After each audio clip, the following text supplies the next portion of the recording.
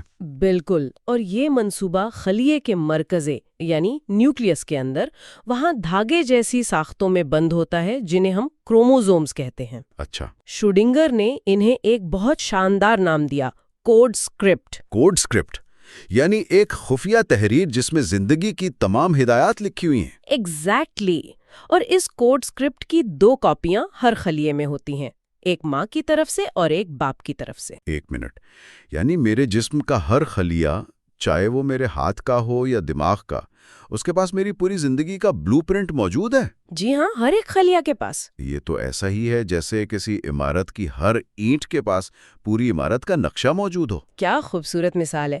Schrödinger نے اس کے لیے جنرل مونٹگیمری کی مثال دی تھی کہ وہ اپنی فوج کے ہر سپاہی کو جنگ کا پورا منصوبہ بتا دیتے تھے تاکہ اگر رابطہ ٹوٹ بھی جائے تو ہر یونٹ خود مختار طور پر کام کر سکے۔ واہ، قدرت کا نظام بھی کچھ ایسا ہی ہے؟ جی، ہر خلیہ خود مختار ہے۔ زبردست۔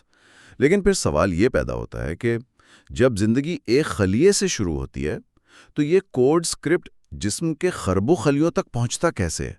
ظاہر خلیے تقسیم ہوتے ہوں گے۔ جی، اور شروڈنگر یہاں 2 قسم کی تقسیم کا ذکر کرتی ہیں۔ پہلی ہے مائٹوسس۔ مائٹوسس یہ عام جسمانی نشوونما کا عمل ہے۔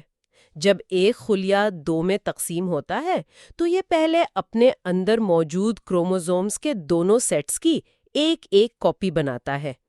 اس طرح جو 2 نئے خلیے بنتے ہیں ان دونوں کو کوڈ سکرپٹ کے مکمل 2 سیٹ ملتے ہیں۔ اچھا، تو یہ ایک پرفیکٹ کاپی کرنے والی مشین کی طرح ہے؟ بالکل ٹھیک ہے، یہ تو سمجھ میں آتا ہے۔ یہ تو صرف معلومات کو نقل کرنے کا طریقہ ہوا، لیکن آپ نے کہا تھا 2 قسم کی تقسیم ہوتی ہے۔ ہاں، اور دوسرا عمل جسے میوسس کہتے ہیں وہ حقیقی معنوں میں کہانی کا ہیرو ہے۔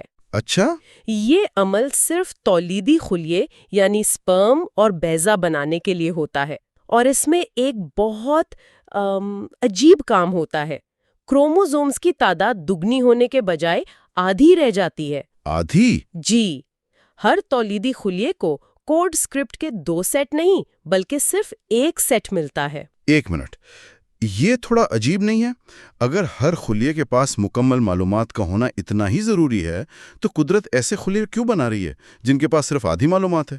یہ تو بہت غیر مؤثر لگتا ہے۔ یہی تو اس نظام کا کمال ہے، کیونکہ جب 2 آدھے حصے ایک ماں کی طرف سے اور ایک باپ کی طرف سے ملتے ہیں تو ایک نیا مکمل اور بالکل منفرد مجموعہ بنتا ہے۔ اوہ! یہ تنوع پیدا کرنے کا طریقہ ہے۔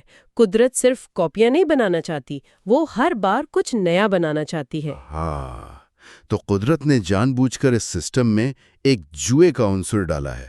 یہ صرف کاپی کرنے کا نظام نہیں بلکہ ہر نسل میں تاش کے پتوں کو نئے سرے سے پھیٹنے کا نظام ہے۔ بالکل صحیح کہا آپ نے، اور اس جوئے کو مزید دلچسپ بنانے کے لیے ایک اور عمل ہوتا ہے جسے کراسنگ اوور کہتے ہیں۔ Crossing over? اس کو ایسے سمجھیں جیسے آپ کے پاس 2 کتابیں ہیں جن کے ابواب ایک جیسے ہیں، ایک آپ کے والد سے ملی اور ایک والدہ سے۔ کراسنگ اوور میں آپ ایک کتاب کے کچھ ابواب نکال کر دوسری کتاب کے ابواب سے بدل دیتی ہیں۔ اچھا، نتیجہ یہ ہوتا ہے کہ دونوں کتابیں اب بالکل منفرد ہو گئی ہیں۔ یہی وجہ ہے کہ بہن بھائی جنہیں ایک ہی والدین سے کروموزومز ملتے ہیں پھر بھی ایک دوسرے سے بہت مختلف ہوتے ہیں۔ یہ کوڈ اسکرپٹ کا خیال بہت دلچسپ ہے، لیکن کوئی بھی کوڈ حروف یا الفاظ سے بنتا ہے۔ اس حیاتیاتی کوڈ کی بنیادی اکائی کیا ہے؟ وہ کون سی اینٹ ہے جس سے یہ پوری عمارت بنی ہے؟ وہ اینٹ ہے جین۔ کروموسوم ایک لمبا دھاگا ہے اور اس دھاگے پر مختلف مقامات پر جینز موتیوں کی طرح پروئے ہوتے ہیں۔ ہر جین کسی خاص خصوصیت کو کنٹرول کرتا ہے، جیسے آنکھوں کا رنگ۔ ٹھیک ہے، لیکن یہاں سے کہانی ایک انتہائی حیران کن موڑ لیتی ہے، اور وہ ہے جین کا سائز۔ اچھا، اس میں کیا حیرانی کی بات ہے؟ شروڈنگر کے زمانے میں مختلف طریقوں سے اندازہ لگایا گیا کہ ایک جین کا حجم بہت ہی چھوٹا ہوتا ہے، اتنا چھوٹا کہ اس میں زیادہ سے زیادہ چند لاکھ ایٹم ہو سکتے ہیں، اور شاید صرف 1000 ایٹم؟ ایک منٹ، پچھلی بار ہم نے یہ اصول قائم کیا تھا کہ کسی بھی چیز کے رویے کی قابل اعتبار پیشگوئی کے لیے لاکھوں کروڑوں ایٹم چاہیے، اور اب آپ کہہ رہی ہیں کہ زندگی کا پورا کوڈ جو ہزاروں سال سے مستحکم ہے وہ صرف چند ہزار ایٹموں پہ ٹکا ہے؟ یہ تو فزکس کے اس قانون کی سرہی خلاف ورزی ہے۔ یہ تو ممکن ہی نہیں ہونا چاہیے۔ آپ بالکل صحیح جگہ پہنچیں۔ یہی وہ سوال ہے جس نے شروڈنگر کو یہ کتاب لکھنے پر مجبور کیا۔ کلاسیکی طبیعیات کے مطابق اتنی چھوٹی ساخت کو ایٹموں کی مسلسل حرارتی حرکت کی وجہ سے فوراً بکھر جانا چاہیے، اسے افراتفری کا شکار ہو جانا چاہیے۔ لیکن جین وہ ہزاروں سال تک اپنی ساخت کو حیرت انگیز درستی کے ساتھ برقرار رکھتے ہیں۔ ایک غیر معمولی استحکام۔ جی، تو اگر یہ جین اتنے زیادہ مستحکم ہیں، اتنے پرفیکٹ ہیں، تو پھر ارتقاء کیسے ہوتا ہے؟ یعنی جانداروں میں وقت کے ساتھ تبدیلیاں کیسے آتی ہیں؟ ڈارون کا نظریہ تو یہی کہتا تھا کہ تبدیلیاں ہوتی ہیں۔ بہت اہم سوال۔ شروڈنگر یہاں ڈارون کے نظریہ ارتقاء کو جدید جینیات سے جوڑتے ہیں۔ ڈارون کا خیال تھا کہ ارتقاء بہت چھوٹی، مسلسل ہونے والی تبدیلیوں سے ہوتا ہے، لیکن جدید تجربات، خاص طور پر ہیوگو ڈیوریز کے کام نے دکھایا کہ ایسا نہیں ہے۔ تو پھر تبدیلیاں کیسے آتی ہیں؟ یہ تبدیلیاں اچانک چھلانگ کی صورت میں ہوتی ہیں، جنہیں میوٹیشن کہا جاتا ہے۔ میوٹیشن؟ جی، یہ جین کی ساخت میں ہونے والی ایک حقیقی ٹھوس تبدیلی ہے۔ مطلب ارتقاء ایک ہموار ڈھلان نہیں ہے، بلکہ سیڑھیوں کی طرح ہے۔ آپ ایک سٹیپ پر کافی دیر رہتے ہیں اور پھر اچانک ایک چھلانگ لگا کر اگلے سٹیپ پر پہنچ جاتے ہیں۔ بالکل یہی بات ہے۔ جب ایک میوٹیشن ہوتی ہے تو وہ بالکل اسی طرح نسل در نسل منتقل ہوتی ہے جیسے اصل جین منتقل ہو رہا تھا، اور یہی میوٹیشنز قدرتی انتخاب کے لیے خام مال فراہم کرتی ہیں۔ اچھا، اگر کوئی میوٹیشن ماحول کے لیے فائدہ مند ہو تو وہ نسل میں پھیل جاتی ہے، اور اگر نقصان دہ ہو تو وہ جاندار شاید زندہ ہی نہ بچے۔ ٹھیک ہے۔ تو یہ میوٹیشنز ہوتی کیوں ہیں؟ کیا یہ بس ایسے ہی اچانک ہو جاتی ہیں؟ قدرتی طور پر یہ بہت نایاب اور اتفاقی ہوتی ہیں، لیکن سائنسدانوں نے دریافت کیا کہ ان کی شرح کو مصنوعی طریقوں سے بڑھایا جا سکتا ہے، خاص طور پر ایکس رے یا دوسری آئنائزنگ ریڈیشن کے ذریعے۔ ہاں، اور ان تجربات نے میوٹیشن کے عمل کے بارے میں کچھ چونکا دینے والے انکشافات کیے۔ جیسے کہ ان تجربات سے 2 بہت اہم باتیں سامنے آئیں۔ پہلی یہ کہ میوٹیشن کی شرح تابکاری کی مقدار کے بالکل سیدھے متناسب ہے، یعنی اگر آپ تابکاری کی ڈوز کو دوگنا کریں گے تو میوٹیشن کی شرح بھی بالکل دوگنی ہو جائے گی۔ اس سے کیا ظاہر ہوتا ہے؟ اس سے یہ ظاہر ہوتا ہے کہ میوٹیشن بہت سے چھوٹے چھوٹے واقعات کا مجموعی اثر نہیں ہے، بلکہ یہ ایک واحد واقعہ کا نتیجہ ہے۔ ایک واحد واقعہ؟ یہ تو بہت عجیب بات ہے۔ یعنی ایسا نہیں ہے کہ تابکاری دھیرے دھیرے جین کو کمزور کرتی ہے، بلکہ یہ ایک ہی جھٹکے میں ہوتا ہے، جیسے کوئی ایک گولی سیدھا نشانے پر لگی ہو۔ آپ نے بالکل صحیح پکڑا ہے، یہ ایک ہی جھٹکے کا نتیجہ ہے۔ اور دوسرا قانون ہمیں بتاتا ہے کہ یہ جھٹکا ہے کیا۔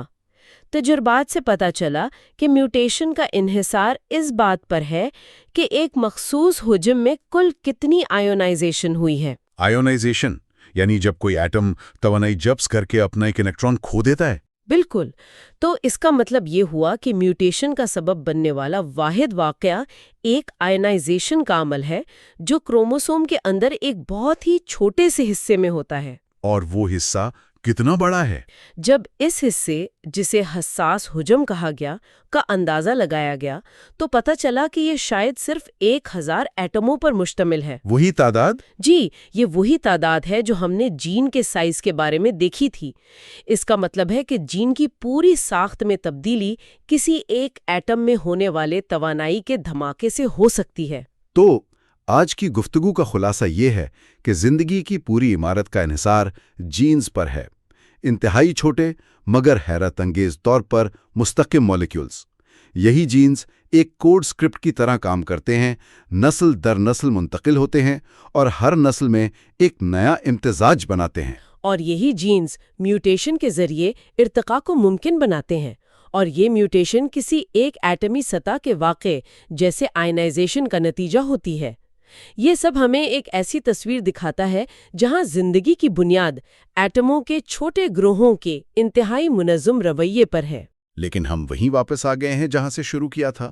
لیکن اب یہ معمہ اور بھی گہرا ہو گیا ہے.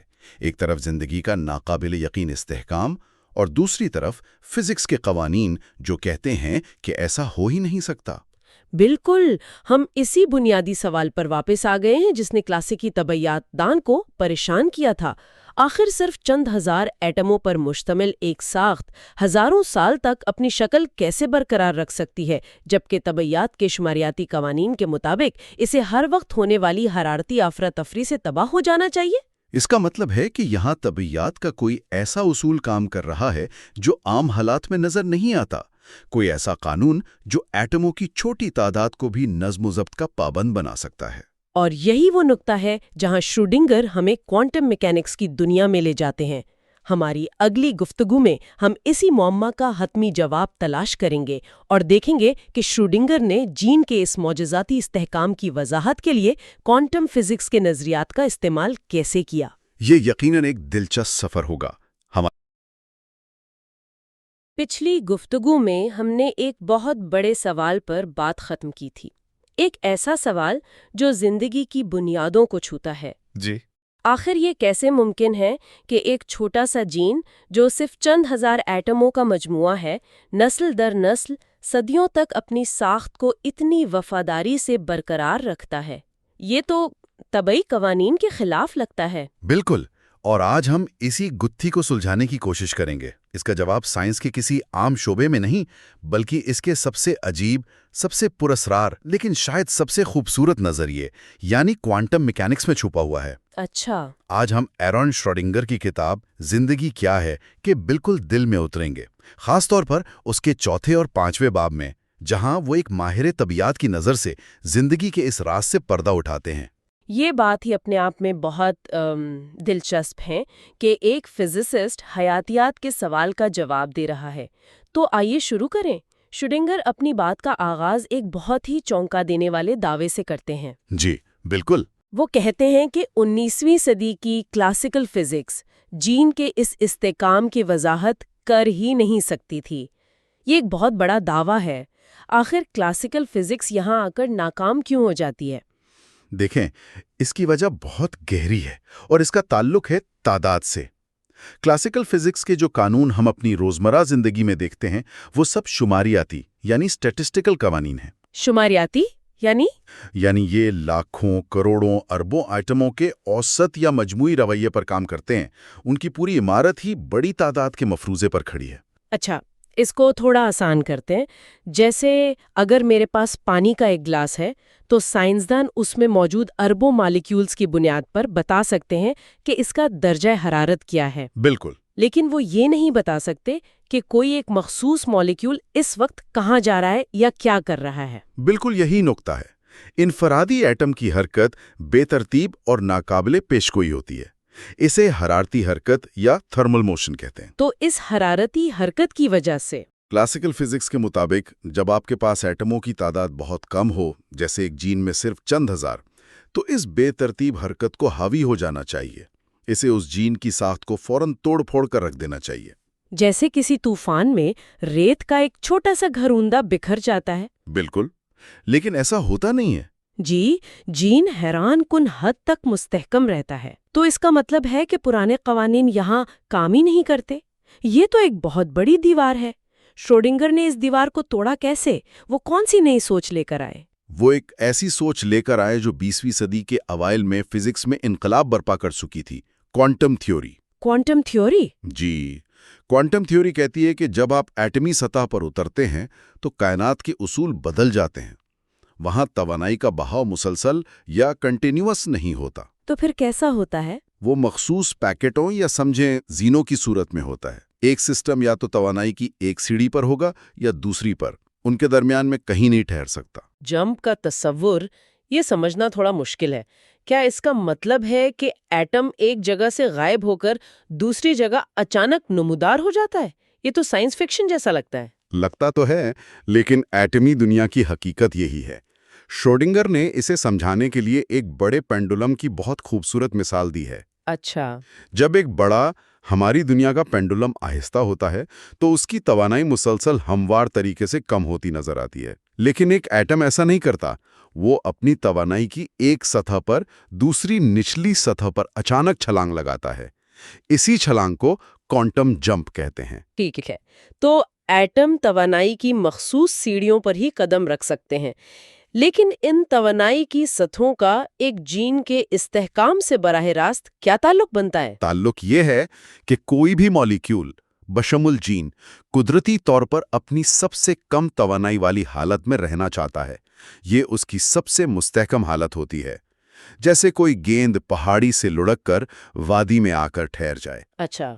اب اسے اس مستحکم حالت سے نکال کر اگلی یعنی زیادہ توانائی والی حالت میں ڈھکیلنے کے لیے آپ کو ایک خاص مقدار میں توانائی دینی پڑتی ہے۔ اس سے کم توانائی کا اس پر کوئی اثر نہیں ہوگا۔ یعنی ایک طرح کا انرجی بیریئر یا رکاوٹ ہے۔ جب تک آپ اس رکاوٹ کو پار کرنے کے لیے کافی توانائی نہیں دیتے، مالیکیول اپنی جگہ سے نہیں ہلے گا۔ بالکل، اور اسی کم از کم توانائی کو شروڈنگر نے دہلیزی توانائی یا تھریشہولڈ انرجی کا نام دیا اور اسے W سے ظاہر کیا۔ اور دوسری طرف وہ حرارتی توانائی ہے جو اسے ہلانے کی کوشش کر رہی ہے؟ جی، دوسری طرف ماحول کی حرارتی توانائی ہے جسے KT سے ظاہر کیا جاتا ہے، جو ہر وقت اس مالیکیول سے ٹکرا کر اسے اپنی حالت بدلنے پر اکسا رہی ہے۔ تو یہ W اور KT کے درمیان ایک مستقل کشمکش ہے۔ W استحکام کی دیوار ہے اور KT بے ترتیبی کا طوفان۔ اور اس جنگ کا نتیجہ کیا نکلتا ہے؟ ظاہر ہے کہ W کی دیوار بہت مضبوط ہوگی۔ بہت زیادہ مضبوط۔ اور یہاں شروڈنگر اپنی کتاب میں کچھ ایسے اعداد و شمار پیش کرتے ہیں جو واقعی ذہن کو ہلا کر رکھ دیتے ہیں۔ وہ کیا ہیں؟ وہ بتاتے ہیں کہ کسی مالیکیول کے اپنی حالت برقرار رکھنے کا اوسط وقت اس بات پر منحصر ہے کہ W کی قدر KT سے کتنی زیادہ ہے۔ سنیے، اگر W حرارتی توانائی KT سے 30 گنا زیادہ ہو تو مالیکیول شاید سیکنڈ کے 10ویں حصے میں اپنی حالت بدل لے۔ بہت جلدی؟ لیکن اگر آپ اسے بڑھا کر 50 گنا کر دیں تو یہ وقت 16 مہینے ہو جاتا ہے۔ 16 مہینے؟ اور اگر W کی قدر KT سے صرف 60 گنا زیادہ ہو تو استحکام کا یہ عرصہ بڑھ کر 30,000 سال ہو جاتا ہے۔ 30,000 سال؟ توانائی میں اتنے معمولی فرق سے اتنا بڑا نتیجہ؟ یہ تو واقعی ناقابل یقین ہے۔ اس کا مطلب ہے کہ زندگی کا پورا نظام ایک بہت ہی نازک لیکن انتہائی مؤثر توازن پر قائم ہے۔ یہی تو قدرت کی خوبصورتی ہے۔ ایک طرف کائنات کی بے ترتیبی ہے اور دوسری طرف کوانٹم قوانین کی دیوار جو زندگی کے کوڈ کی حفاظت کرتی ہے۔ اب اس خالص فزکس کے تصور کو حیاتیات پر لاگو کرنے کے لیے شروڈنگر اپنے دوست میکس ڈیلبروک کے کام کا حوالہ دیتے ہیں۔ ڈیلبروک وہ بھی تو ایک فزسسٹ تھے جو بعد میں حیاتیات کی طرف آئے۔ ان کا ماڈل کیا تھا؟ ڈیلبروک نے ایک بہت سادہ لیکن انقلابی خیال پیش کیا کہ جین ایک بہت بڑا مالیکیول ہے۔ یہ کوئی مایا یا بے ترتیب ساخت نہیں بلکہ ایک ٹھوس منظم مالیکیول ہے۔ شروڈنگر نے اس کے لیے ایک بہت ہی طاقتور اصطلاح استعمال کی، غیر متواتر کرسٹل۔ ایک منٹ، کرسٹل؟ یہ لفظ تو بے جان سخت چیزوں کے لیے استعمال ہوتا ہے، جیسے نمک یا ہیرا، جن میں ایک ہی ساخت بار بار دہرائی جاتی ہے۔ جین ایک بے جان کرسٹل جیسا کیسے ہو سکتا ہے؟ اور یہی اس اصطلاح کی خوبصورتی ہے۔